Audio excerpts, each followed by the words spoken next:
여러분 안녕하십니까? 이 시간에는 고린도후서 7장 말씀 중심으로 드리겠습니다. 5절 6절에 이렇게 기록되어 있습니다. 우리가 마게도냐에 이르렀을 때에도 우리 육체가 편하지 못하였고 사방으로 환난을 당하여 밖으로는 다툼이요 안으로는 두려움이었노라. 그러나 낙심한 자들을 위로하시는 하나님이 디도가 오므로 우리를 위로하셨으니 라는 말씀이 있습니다. 사도 바울이 선교 사역하는 가운데 마게도냐에 이르렀을 때에 몸이 참 힘들었다고 그랬습니다. 아주 피곤하고 또 사도 바울에게도 병이 있었죠. 그래서 육체가 편하지 못하였다고 했습니다. 힘든 가운데서 사역하고 있는 것을 볼 수가 있습니다. 그리고 사방으로 환난을 당하여서 그 환경적으로는 여러 가지 어려움들이 있고 또 내적으로는 이 마음으로는 두려움이 있고 이러한 상황에 있었다고 말합니다. 여러분 우리가 이렇게 주님의 일을 한다 할지라도 환경의 어려움이 얼마든지 있을 수 있고요.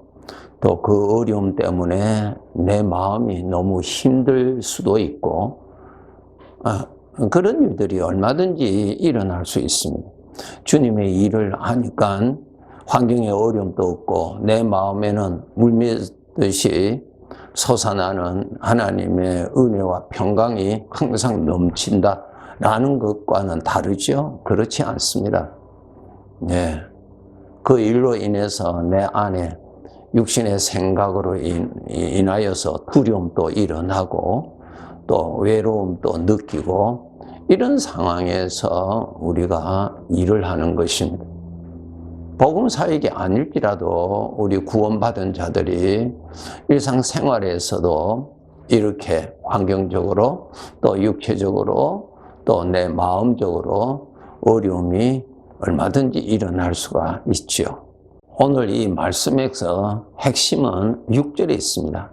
그러나 그러한 상황에서 낙심한 자들을 위로하시는 그 자기들이 지금 선교 사역 팀들이 그 어려움으로 인해서 낙심한 가운데 있었습니다. 그런데 그러한 가운데 있는 자들을 위로하시는 하나님이라는 것. 하나님이 그런 상황에서 위로해 주셨다는 것입니다. 이것이 중요합니다. 어떻게 위로를 해 주셨느냐 하면은 디도가 오므로 우리를 위로하셨다. 하나님께서 디도를 통하여서 위로해 주셨다는 것을 기록하고 있습니다. 디도를 통해서 교회 소식을 듣게 되고 하나님이 하신 일을 듣게 되고 또 고린도 교회가 자기들을 위하여서 선교팀들을 위해서 기도하고 있다는 소식을 듣습니다. 이것을 들을 때에 아주 위로가 되었다는 것입니다. 우리 주님께서 주관하시는 하루하루의 삶 속에서 주님께서 일을 하시는데 일하시는 것이 직접적으로 우리에게 일을 하시는 것도 얼마든지 있으시고요. 간접적인 방법으로 또 일을 하십니다. 오늘 이 본문에 보시면은 이 디도를 통하여서 하나님께서 저들을 위로하셨다고 기록되어 있습니다. 겉으로 보면은 디도의 말을 통해서 격려를 받고 위로를 받았다고 그렇게 우리는 생각하기가 쉽지만은 신앙적으로 보면은 주님께서 디도를 통하여서 위로해 주셨다는 것을 사도 바울은 알았다고 하는 사실입니다. 우리들도 그렇습니다. 우리가 하루하루 살아가는 데 있어서 하나님의 은혜로 살아가죠. 그런데 이 환경을 통하여서 사람들을 통하여서 위로하시는 하나님의 손길이 자주 그리고 많이 나타나시는 것이 사실입니다. 그런데 우리는 이것을 잘 모른다는 것입니다. 그렇게 잘 읽지를 못한다는 것입니다. 하나님의 은혜가 그렇게 나타나시는 것을 우리가 잘 모른다는 것입니다. 이러한 것에 대해서 우리가 눈을 더욱더 떠서 하나님의 다양한 그 은혜의 손길을 우리는 감지할 줄 알아야 되고, 그 은혜를 베풀어 주시는 주님께 감사할 줄 알고, 또 환경적으로는 어려움도 있고 불안도 있고 하지만 그런 중에서 하나님이 어떻게 나타나시는지, 어떻게 나를 위로하시는지, 어떻게 나를 구하여 주시는지에 대해서 우리는 그것을 볼 줄 알아야 됩니다. 그리하여서 항상 함께 하시는, 그리고 도우시는 하나님의 은혜와 함께 우리는 살아갈 줄 알아야 되는 것입니다. 사도행전 10장에 보시면은 백부장 고넬료에 관한 기록이 있죠. 주님께서 고넬료에게 말씀하시죠. 요바에 베드로가 있으니 베드로를 청하여서 내 말을 듣게 하라. 그렇게 말씀을 하셨습니다. 그래서 신실한 사람 두 사람을 베드로가 있는 요바로 보내어서 그 다음 날 베드로를 초청해서 자기 집에 오게 하지요. 고넬료가 그 베드로에게 한 말 여러분 기억하시죠? 주께서 당신을 통해서 하신 말씀을 우리는 듣고자 원합니다. 그렇게 말을 하죠. 이렇게 주님은 사람을 통하여서 이렇게 말씀하시고 위로해 주시고 깨닫게 해주시는 일들을 많이 하십니다. 이것을 우리가 정말 잘 아셔야 됩니다. 요한복음 21장에 보시면은 예수님께서 죽으시고 부활하신 후에 어부 출신이었던 제자들이 갈릴리로 올라가서 밤새도록 고기 잡느라고 수고하였지만은 그날 밤에 고기를 전혀 잡지를 못했습니다.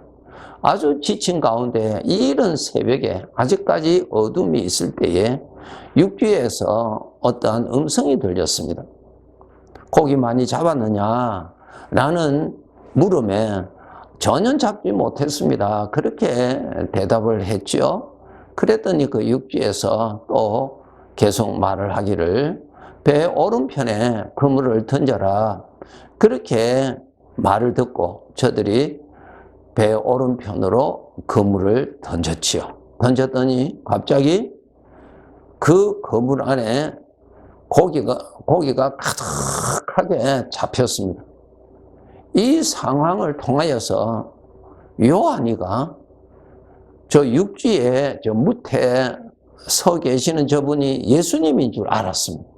주님이시다 라고 외쳤죠. 그것이 요한복음 21장에 기록되어 있습니다. 이와 같이 우리들의 하루하루의 삶 속에 내 마음에 역사하시는 성령의 감동, 그리고 사람을 통해서 나에게 주시는 주님의 위로, 그 사람을 통하여서 주님께서 나를 구원하여 주시는 역사, 이러한 것들을 우리는 알아야 됩니다. 이것을 우리는 알고 주님께서 약속하신 대로 내가 평생에 내가 너와 함께 있으리라고 하신 말씀대로 주님께서 이렇게 늘 함께 계셔서 은혜로 인도하시고 도우시는 것임을 경험하면서 살아야 됩니다. 참 중요합니다. 예. 이스라엘 백성들이 광야에서 지날 때에 민수기 20장 5절에 보시면은 이스라엘 백성들이 하나님 앞에 어떻게 말을 하는가 하면은 이곳에는 파종할 곳이 없고 무화과도 없고 포도도 없고 석류도 없고 마실 물도 없다라는 말이 있습니다. 없는 것만 나열했습니다. 참 불행한 사람이죠. 여러분, 우리가 살고 있는 이 세상은 천국이 아닙니다. 그렇기 때문에 있는 것도 있고 없는 것도 있고 같이 있습니다. 빛과 어둠이 같이 보이잖아요. 그렇죠? 예. 있는 것과 없는 것이 같이 있어요. 건강함과 병든 약함이 같이 있잖아요. 예. 같이 있는데, 우리 하나님의 백성들은 하나님의 그러한 가운데서 하나님의 은혜를 볼 줄 알고, 하나님의 은혜를 거둘 줄 알고, 하나님의 은혜를 감사해야 됩니다. 그렇게 베푸시는 하나님을 경외해야 됩니다.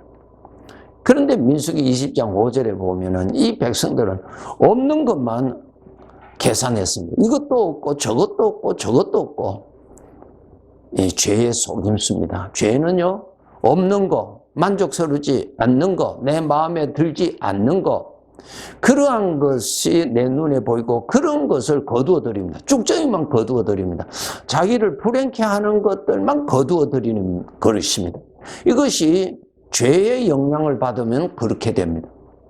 술을 많이 마시면 사람이 이상해지듯이 죄의 영향을 받으면 자기를 불행케 하는 것만 거두어 드립니다. 그것이 무서운 병입니다. 거기에 우리가 덫에 빠지면 안 됩니다.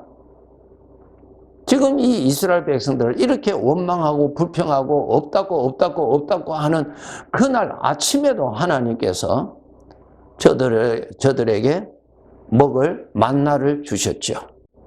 하나님께서 베푸시는 은혜는 볼 줄은 모르고, 그것을 계산할 줄도 모르고, 그것을 베푸시는 하나님을 바라볼 줄을 몰랐다는 것입니다. 불행입니다, 여러분. 사탄이 바로 이것을 미끼를 던집니다. 없는 것만 보게 하도록. 하나님의 은혜는 계산하지 않고 하나님의 은혜는 깨닫지도 못하게 하고요. 이거 죄가 그렇게 합니다, 여러분. 죄는 나를 불행케 하는 것이 목적입니다. 속지 마세요. 창세기 3장에 가보세요. 에덴 동산에 그 풍족하게 하나님께서 먹을 것 마실 것 넘치게 주셨습니다. 그런데 마귀가 와서 무엇을 말했습니까? 하나님께서 허락하지 아니하신 하나, 주시지 아니하신 하나, 먹지 말라라고 하는 그 하나를 가지고 집요하게 생각하게 하고, 없는 것, 하나님이 주시지 아니하는 것, 그거 먹으면 죽는다고 하는 그것만 생각하게 만들었죠. 결과적으로 어떻게 됐습니까? 불행하게 됐죠. 에덴 동산에서 쫓겨났어요. 하나님이 주시는 그 풍성한 것을 거두지도 못하고 누리지도 못하도록 쫓겨났다고요. 이것이 바로 마귀가 노리는 것입니다. 오늘도 똑같아요. 하나님을 아버지라고 부르는 주의 자녀들이 하나님께서 수고하셔서 이렇게 오늘 하루도 은혜를 주셔서 호흡을 하면서 심장이 뛰면서 내가 말도 할 수 있으면서 하나님께서 주시는 이 놀라운 은혜는 계산하지 아니하고 부족한 것 여전히 계산하고 없는 것만 여전히 계산하게 됩니다. 그것은 함께 하시는 하나님 앞에 아주 좋지 아니하는 것입니다. 하나님께서 신명기에서 말씀하셨죠. 내가 너희 앞에 생명과 사망을 내 앞에 있고 복과 저주가 내 앞에 있다. 내가 복되게 살아가기 위해서는 복을 선택하라. 그렇게 말씀하셨어요. 신명기 11장을 읽어보세요. 그리고 신명기 30장을 읽어보세요. 잘 기록되어 있습니다. 속지 마세요. 마귀는 지금도 살아서 일한다는 것을 잊지 마세요. 그래서 우리 아버지께서는 우리들에게 항상 깨어 있어라. 시험에 들지 않도록 깨어 있어라. 만약에 내가 시험에 들었다면 속히 그 악에서 빠져나오라고 말씀하고 계십니다. 하나님의 음성을 들을 줄 알고 나를 망하게 하는 사망의 소리는 피할 줄 알고 생명의 음성은 들을 줄 알고 그것을 가슴에 품을 줄 알아야 되는 것입니다. 하나님의 은혜로 사는 우리들이 하나님의 은혜를 거두어 드릴 줄 알고 그것을 베풀어 주시는 하나님께 감사할 줄 알아야 이것이 정상적인 하나님의 아들의 삶이 되는 것입니다. 하나님께서 오늘도 나를 향하여 수고하시고 계십니다. 그 수고의 모습이 내 마음에도 나타나시고 내 환경에도 나타나시고 사람을 통하여서도 나타나시고 다양하게 나타나십니다. 알곡을 거두어 들여서 사는 법이지 쭉병이를 거두어 들여서 살 수가 없듯이 없는 것, 부족한 것, 불만스러운 것만 거두어 들이는 사람은 자기 자신을 죽이는 길입니다. 멸망의 길로는 가지 말아라고 말씀하셨죠? 많은 사람들이 멸망의 길로 간다고 예수님이 말씀하셨어요. 알곡을 거두어 들여야죠. 알곡이 무엇입니까? 하나님의 주신 은혜가 알곡입니다. 하나님이 주시는 은혜, 다양한 모습으로, 다양한 방법으로 항상 나타납니다. 보실 줄 알아야죠. 거두어 드릴 줄 알아야죠. 그리고 그것을 주신 하나님께 감사할 줄 알아야 되죠. 성경을 통해서 하나님의 은혜가 나타나신 것을 여러분이 찾으셔서 배우시고 나의 삶 속에 그렇게 나타나실 때에 주님이시다. 그렇게 우리는 말할 줄 알아야 되겠죠. 복을 누리면서 살아야죠. 하나님이 주시는 은혜를 누리면서 거두면서 살아야죠. 그렇게 삶으로 은혜를 베푸르신 하나님께 영광을 올리는 귀한 삶을 살아가게 되는 것입니다. 감사합니다.